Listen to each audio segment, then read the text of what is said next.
नमस्कार दोस्तों, आज की इस कहानी में हम जानेंगे कि कवच और कुंडल से जुड़े उस रहस्य को जो सदियों से लोगों के बीच चर्चा का विषय बना हुआ है। क्या वह दिव्य शक्ति आज भी मौजूद है या सिर्फ एक कथा है?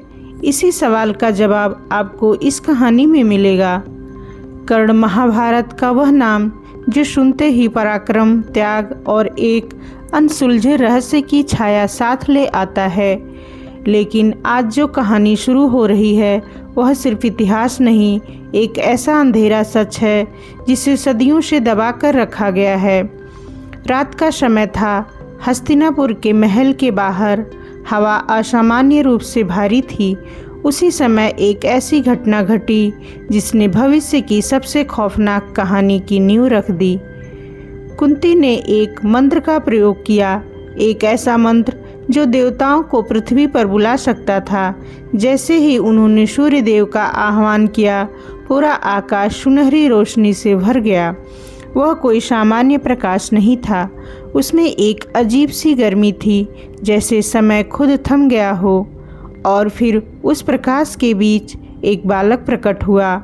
उसके शरीर पर जन्म से ही स्वर्णिम कवच था और कानों में कुंडल, लेकिन वह सिर्फ आभूषण नहीं थे, वे उसकी त्वचा से जुड़े हुए थे, जैसे ही उसका ही हिस्सा हो।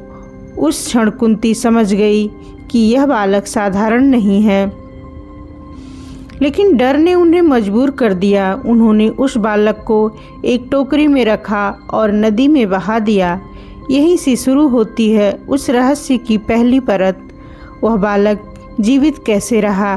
क्या सिर्फ भाग्य था या फिर कवच कुंडल में कोई ऐसी शक्ति थी जो उसे मृत्यु से बचा रही थी?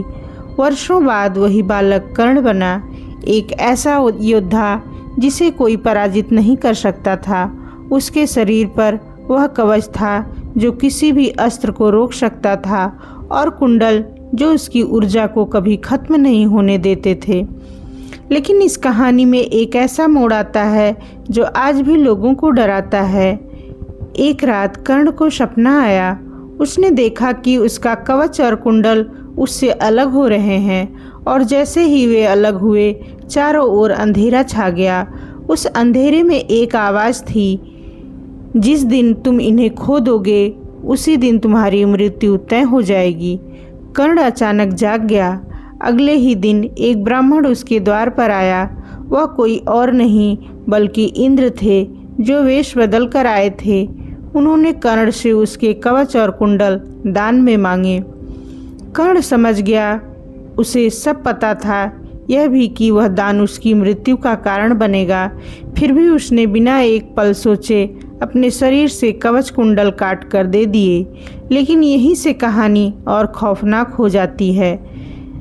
जब कवच उसके शरीर से अलग हुआ तो जमीन पर गिरते ही उसमें अजीब सी ध्वनि निकली, जैसे कोई जीवित चीज दर्द में चीख रही हो। कुछ कथाओं में कहा जाता है कि वह कवच सिर्फ धातु नहीं था, उसमें एक चेतना थी, एक शक्ति जो कर्ण के साथ जन्मी थी। और जब वह उससे अलग हुआ तो वह शक्ति मुक्त हो गई। उस दिन के बाद से कई लोगों ने अजीब घटनाएं देखीं। जहाँ जहाँ वह कवच ले जाया गया, वहाँ रात के समय अचानक तापमान बढ़ जाता था। धातु की चीज़ें अपने आप गर्म हो जाती थीं, और कभी कभी तो लोगों को ऐसा महसूस होता था कि कोई अदृश्य शक्ति उन्हें देख रही है। इंद्र ने उस कवच कुंडल को स्वर्ग में सुरक्षित रखा, लेकिन कुछ रहस्यमय ग्रंथों में यह लिखा गया है कि वह शक्ति इतनी अस्थिर थी कि उसे लंबे समय तक एक ही स्थान पर रखना संभव नहीं था, इसलिए उसे छिपा दिया गया। लेकिन कहाँ? यही वह सवाल है जिसका जवाब आज तक किसी के पास नहीं है। कुछ लोग मानते हैं कि वह हिमालय के किसी गुप्त स्थान पर है, जहां साधारण मनुष्य पहुंच ही नहीं सकता। कुछ कहते हैं कि वह समुद्र की गहराइयों में छिपा है, और कुछ का मानना है कि वह अब भी पृथ्वी पर घूम रहा है, एक ऐसी शक्ति के रूप में जो सही समय का इंतजार कर रही है। लेकिन कहानी अभी और गहरी होती है। कर्ण को एक और श्राप मिला था। एक ब्राह्मण ने उसे श्राप दिया था कि जब उसे अपनी शक्ति की सबसे ज़्यादा ज़रूरत होगी तब वह उसे भूल जाएगा। और यही हुआ। जब अर्जुन के साथ उसका अंतिम युद्ध हुआ तब कर्ण का रथ धरती पे धंस गया। वह अपने अस्त्रों को याद नहीं कर पाया और उसी क्षण उसकी मृत्यु तय हो गई।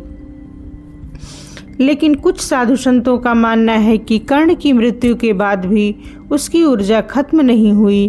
कहते हैं कि जिस स्थान पर उसका अंतिम संस्कार हुआ वहाँ आज भी रात के समय अजीब रोशनी दिखाई देती है, जैसे कोई अदृश्य कवच अब भी वहाँ मौजूद हो। और जो भी उस स्थान के बहुत करीब जाता है उसे अजीब सी बेचैनी महसूस होती है, मानो कोई अदृश्य शक्ति उसे वहाँ से दूर रहने की चेतावनी दे रही हो। क्या यह सिर्फ एक कहानी है या फिर सच में कर्ण के कवच कुंडल आज भी कहीं मौजूद हैं?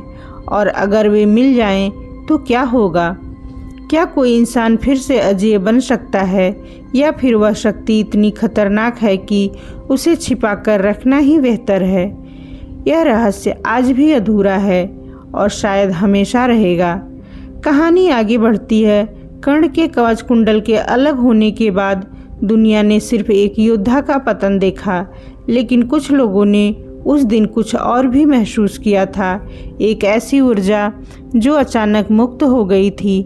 महाभारत के युद्ध के बाद जब सब कुछ शांत हो चुका था, कुछ ऋषि उस युद्ध भूमि पर पहुँचे।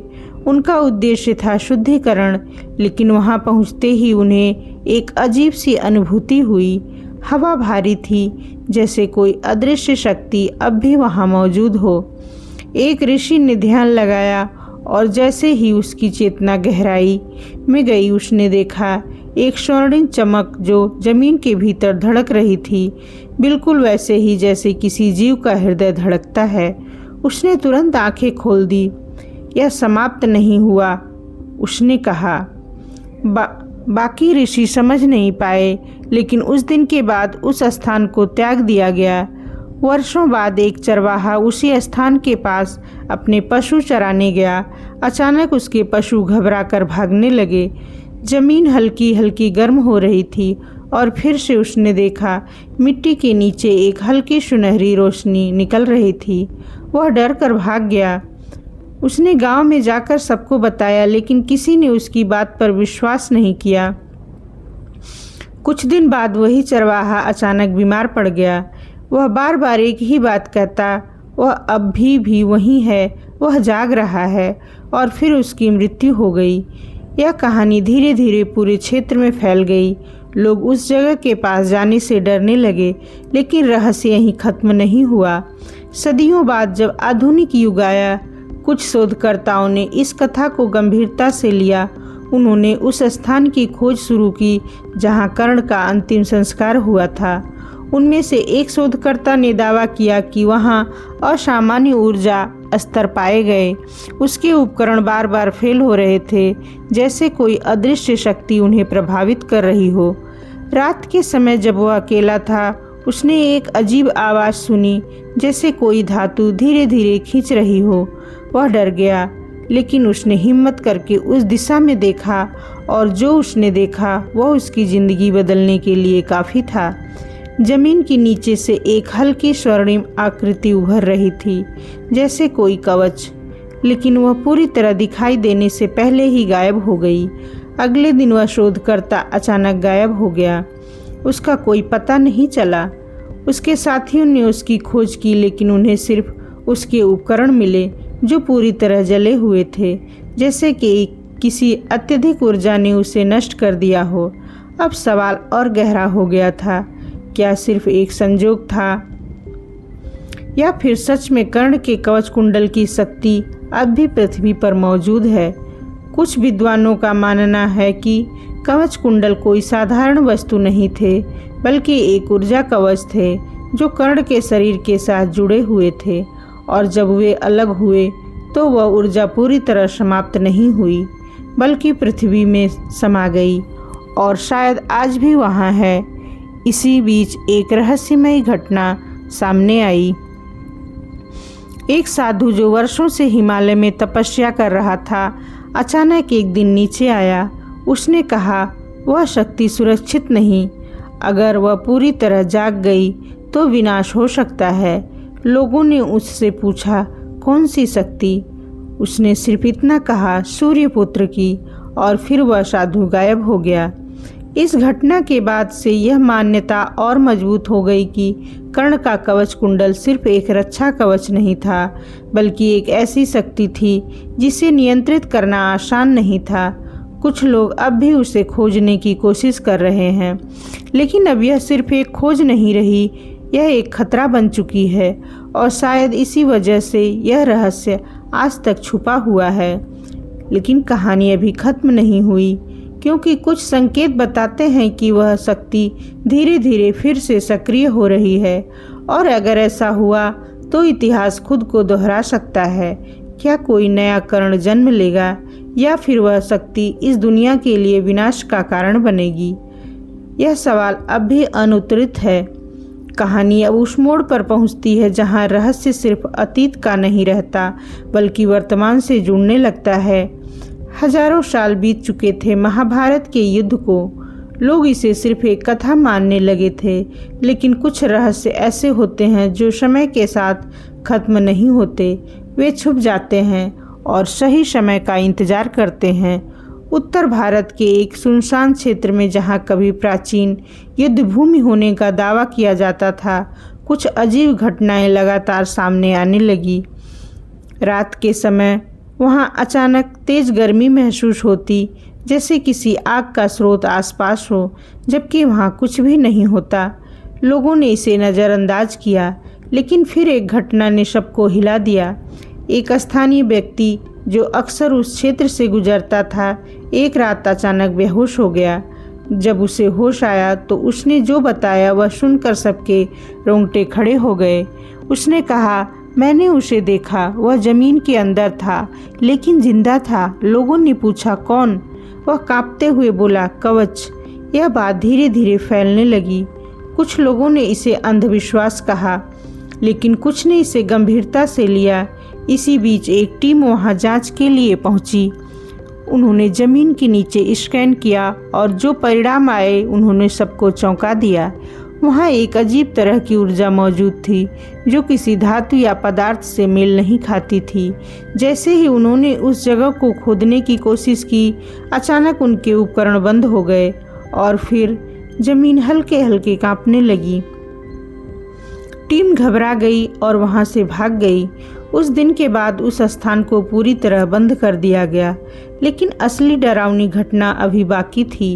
एक वैज्ञानिक जो इस शोध का हिस्सा था, कुछ दिनों बाद अपने घर में अजीब व्यवहार करने लगा। वह बार बार एक ही चित्र बनाता, एक स्वर्णिम कवच, और हर बार उस चित्र के नीचे एक ही शब्द लिखता, वह वापस आएगा। कुछ ही दिनों में उसकी मानसिक स्थिति बिगड़ गई, और फिर एक रात वह अचानक गायब हो गया। उसके कमरे में सिर्फ वही चित्र बचे थे, और दीवार पर एक गहरी जलन का निशान, जैसे वहाँ कुछ अत्यधिक गर्म चीज रखी गई हो। अब यह मामला सिर्फ एक कहानी नहीं रहा। सरकार ने भी उस क्षेत्र को सील कर दिया, लेकिन आधिकारिक तौर पर कुछ भी नहीं बताया गया। कुछ गुप्त रिपोर्ट्स के अनुसार वहां अब भी समय समय पर अजीब ऊर्जा तरंगे महसूस की जाती हैं, और हर बार वह ऊर्जा बढ़ती जा रही है। कुछ विद्वानों का मानना है कि कर्ण का कवच कुंडल पूरी तरह नष्ट नहीं हुआ था, बल्कि वह एक ऊर्जा रूप में बदल गया, अब धीरे धीरे फिर से आकार ले रहा है। और अगर वह पूरी तरह प्रकट हो गया तो वह शक्ति किसी एक व्यक्ति के नियंत्रण में नहीं रहेगी, बल्कि वह खुद अपना मार्ग चुनेगी। और यही सबसे बड़ा खतरा है, क्योंकि कर्ण का कवच सिर्फ रक्षा नहीं करता था, वह अपने धारक को अजेय बना देता था, और अगर वह गलत हाथों में चला गया तो परिणाम विनाशकारी हो सकते हैं। कुछ साधु संत अब भी इस शक्ति को शांत रखने के लिए विशेष अनुष्ठान करते हैं। उनका मानना है कि यह सिर्फ एक वस्तु नहीं, बल्कि एक चेतना है जो अभी सोई हुई है, लेकिन जाग सकती है। अगर वह जाग गई तो शायद इस बार उसे रोक पाना संभव नहीं होगा। अब सवाल सिर्फ यह नहीं कि कवच कुंडल कहाँ है, सवाल यह है कि क्या हम उसके जागने के लिए तैयार हैं। अब कहानी उस चरण में प्रवेश करती है जहाँ रहस्य सिर्फ देखा नहीं जाता बल्कि उसका पीछा किया जाता है। हजारों वर्षों से दबी हुई वह शक्ति अब केवल संकेत नहीं दे रही थी, कुछ लोग उसे खोजने के लिए सक्रिय हो चुके थे। महाभारत के उस भूले हुए अध्याय को सच मानने वाले कुछ गुप्त समूह थे जो मानते थे कि कर्ण का कवच कुंडल सिर्फ एक पौराणिक वस्तु नहीं बल्कि अल्टीमेट शक्ति है। ऐसा ही एक समूह जो खुद को सूर्यवंश रक्षक कहता था, वर्षों से इस रहस्य की तलाश में था। उनका विश्वास था अगर वह शक्ति मिल गई तो वे दुनिया की दिशा बदल सकते हैं। उन्होंने उस सील किए गए क्षेत्र के पास अपना गुप्त डेरा बना लिया। रात का समय चुना गया क्योंकि वही समय था जब ऊर्जा सबसे ज़्यादा सक्रिय होती थी। जैसे ही उन्होंने ज़मीन को खोदना शुरू किया, पहले कुछ नहीं हुआ, लेकिन फिर अचानक हवा गर्म होने लगी और उसके उपकरण अपने आप बंद होने लगे। एक सदस्य चिल्लाया, कुछ नीचे हिल रहा है। सभी रुक गए। जमीन धीरे धीरे कांप रही थी और फिर मिट्टी के अंदर से एक हल्की सुनहरी चमक बाहर आने लगी। वह वही था, कवच, लेकिन इस बार कुछ अलग। जैसे ही वह चमक तेज हुई, एक सदस्य अचानक चीख उठा। उसका शरीर जलने लगा। बिना किसी आग के बाकी लोग डर गए, लेकिन उसके नेता ने उन्हें रोका। पीछे मत हटो, यह परीक्षा है। लेकिन वह परीक्षा नहीं थी, वह चेतावनी थी। कुछ ही सेकंड में वह सदस्य जमीन पर गिर गया और उसकी सांसें थम गई। अब बाकी लोग समझ चुके थे यह शक्ति साधारण नहीं है, लेकिन लालच डर से बड़ा था। उन्होंने फिर से खुदाई शुरू की। इस बार उन्होंने एक धातु जैसी सतह को छुआ। जैसे ही उस पर हाथ रखा गया, एक तेज झटका पूरे शरीर में दौड़ गया और उसी क्षण उस सबके कानों में एक आवाज़ गूंजी, यह तुम्हारा नहीं है। सब घबरा गए, लेकिन वहाँ कोई नहीं था, सिर्फ अंधेरा और वह चमक। उनका नेता अभी डटा हुआ था। उसने कहा, यह भ्रम है, आगे बढ़ो।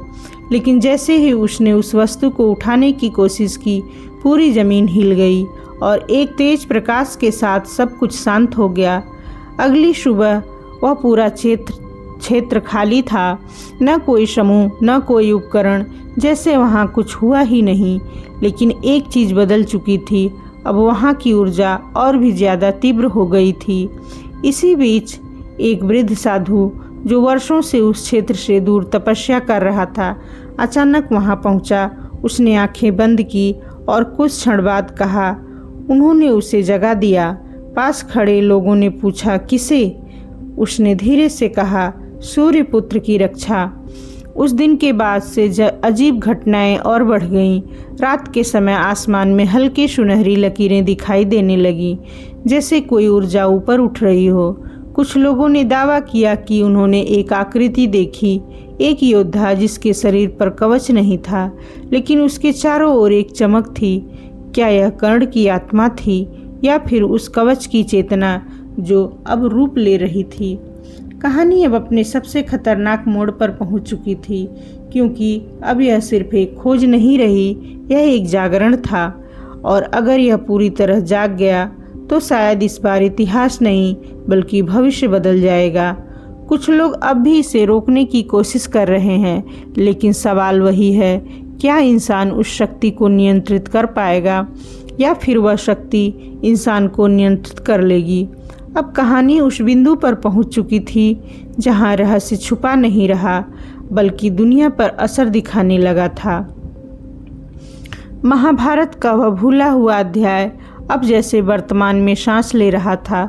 उस क्षेत्र के आसपास के गांवों में अजीब घटनाएं तेजी से बढ़ने लगी।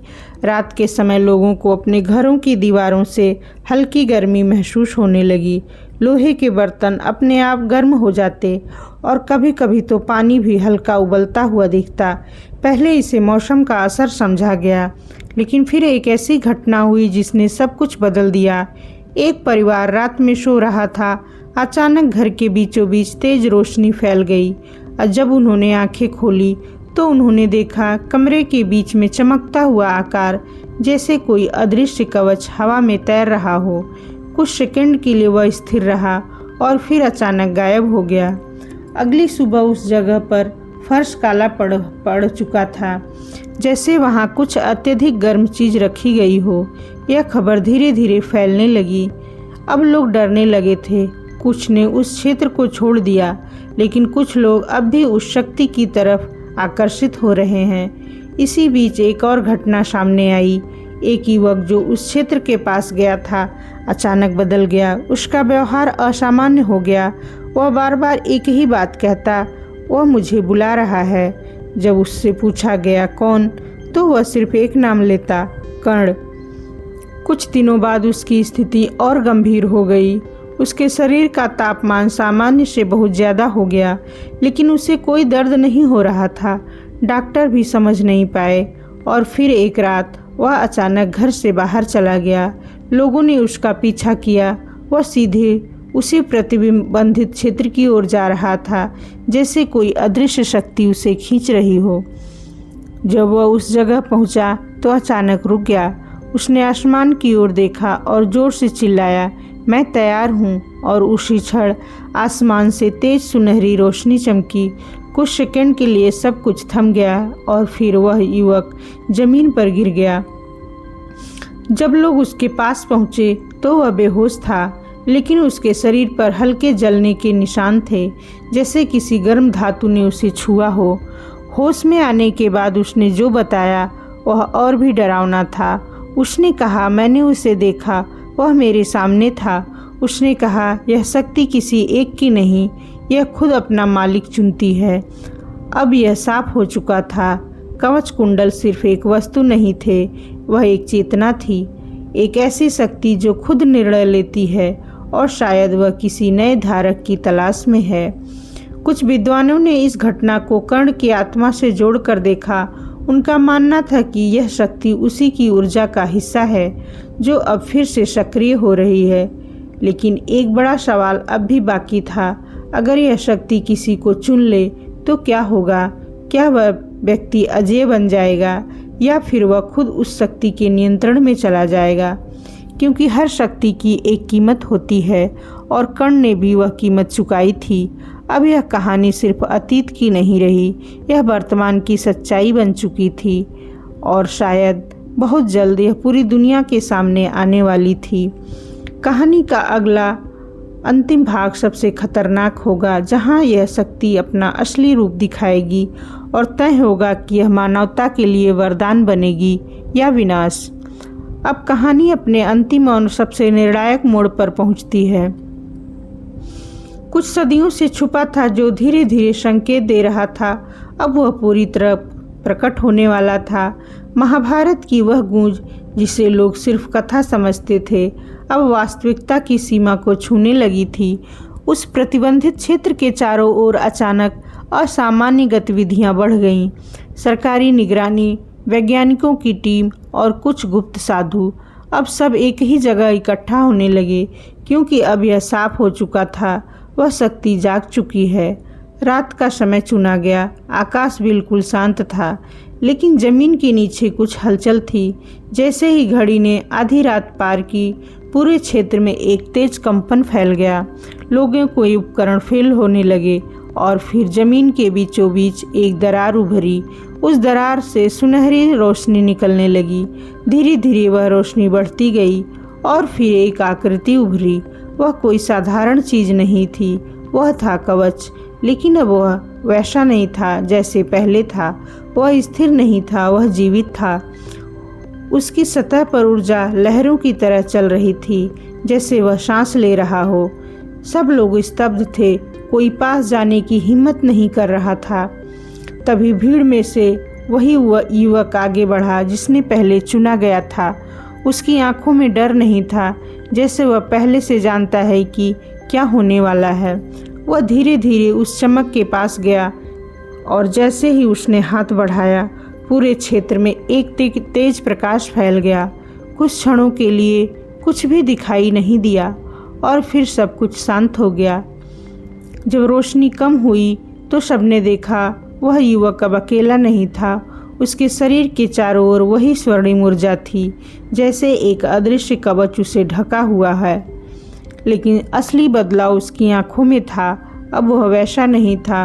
उसने धीरे से कहा, यह शक्ति नियंत्रण नहीं, संतुलन चाहती है। कुछ लोग डर गए, कुछ लोग आगे बढ़े, लेकिन तभी अचानक एक तेज झटका पूरे क्षेत्र में फैला, जैसे वह शक्ति खुद प्रतिक्रिया दे रही हो। और उसी क्षण एक आवाज़ गूंजी, गहरी, गंभीर। हर युग में एक धारक होता है। लोगों ने इधर उधर देखा, कोई नहीं था, लेकिन वह आवाज़ हर दिशा से आ रही थी। कुछ साधुओं ने तुरंत पहचान लिया, यह आवाज़ उसी ऊर्जा की थी जिसे वे वर्षों से शांत रखने की कोशिश कर रहे थे। अब यह साफ था, कवच कुंडल किसी के मालिक के नहीं बनते, वे खुद चुनते हैं। और इस बार उन्होंने एक नया धारक चुन लिया था। लेकिन कहानी यहीं खत्म नहीं होती, क्योंकि हर शक्ति की एक परीक्षा होती है, और वह परीक्षा अब शुरू होने वाली थी। वह युवक धीरे धीरे आगे बढ़ा। उसने आसपास देखा और फिर कहा, अगर संतुलन बिगड़ा तो यह शक्ति खुद सब कुछ समाप्त कर देगी। यह चेतावनी थी या भविष्यवाणी, कोई नहीं जानता। लेकिन उस दिन के बाद दुनिया में कुछ बदल गया। कुछ जगहों पर अचानक ऊर्जा के अजीब संकेत मिलने लगे। कुछ लोगों ने असाधारण घटनाएं देखी, जैसे वह शक्ति अब सीमित नहीं रही, बल्कि फैल रही है। कुछ विद्वानों ने इसे कर्ण की विरासत बताया। उनका मानना था, यह सिर्फ एक योद्धा की शक्ति नहीं, यह एक सिद्धांत है, त्याग और संतुलन का। और अगर यह संतुलन टूट गया तो वही शक्ति जो रक्षा करती है, विनाश भी करती है। अब सवाल यह नहीं कि कवच कुंडल कहाँ है, सवाल यह है, क्या नया धारक कर्ण जैसा त्याग कर पाएगा, या फिर यह शक्ति गलत दिशा में चली जाएगी। कहानी समाप्त नहीं हुई, क्योंकि हर युग में फिर से शुरू होती है, और शायद अभी भी कहीं वह शक्ति किसी और को देख रही है। अगर आपको ऐसी ही रहस्यमयी और पौराणिक कहानियाँ पसंद हैं तो वीडियो को लाइक करें, चैनल को सब्सक्राइब करें और अपने दोस्तों के साथ ज़रूर शेयर करें। तो चलिए फिर मिलते हैं एक और ऐसी ही रहस्यमयी और पौराणिक कहानियों के साथ। तब तक के लिए धन्यवाद।